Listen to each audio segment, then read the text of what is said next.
We're going to talk about what has happened in Ukraine on this day of the Russian invasion. We'll examine the actions and the strategies, both military and political. Now, if this is your first time watching, my name is Darren Gertis. I'm a professor who's built multiple leadership programs at Charleston Southern University. So we'll also view these events through the lens of leadership. And I also wrote a book about Zelensky called I Need Ammunition, Not a Ride, and you can find it on Amazon.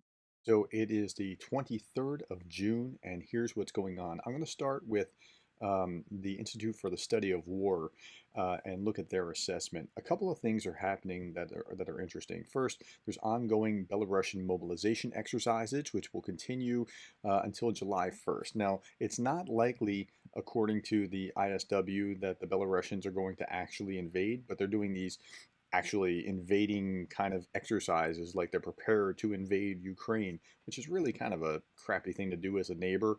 But they're also Russia's allies, so they're trying to be good to them. But Belarusian President Alexander Lukashenko, he's got problems domestically where he could be overthrown if he does the wrong thing. So he's not likely to do that. And the Belarusian army isn't really all that strong. And so they would probably have a poor showing if they did join the fight. Russian forces have made substantial gains in Severodonetsk and Lysychansk, and I'm going to show you on the map what that looks like in just a moment. And Ukrainian troops continue to suffer high casualties, but they've also caused the Russians to suffer high casualties, so that's pretty important. Ukrainian troops have succeeded for weeks in drawing substantial quantities of Russian personnel, weapons, and equipment into the area and degrading Russian forces' capabilities. This is the ISW assessment, and I think that's pretty accurate.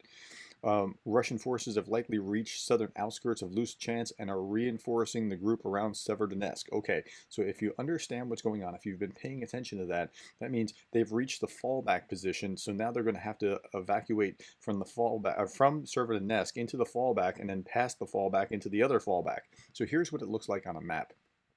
So this is the current position in 623 of what's going on here. Severodonetsk was really like where the action was, and it's pretty well taken by this. But they're only 5 kilometers, and kilometers are like 1.6 or a mile is 1.6 kilometers or something like that. So it's just a few miles from Lysychansk. Now I want you to put this in perspective. I want to show you on a map. So here is look at the map, shrink. That is the beginning of the month. And so I'm just going to start clicking on here, or let the map go in real time and watch what's happening here.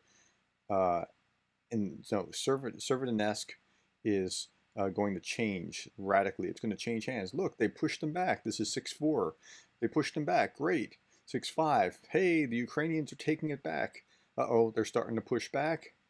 And as they're coming up, okay, and they're starting to take back stuff in Severodonetsk. And see,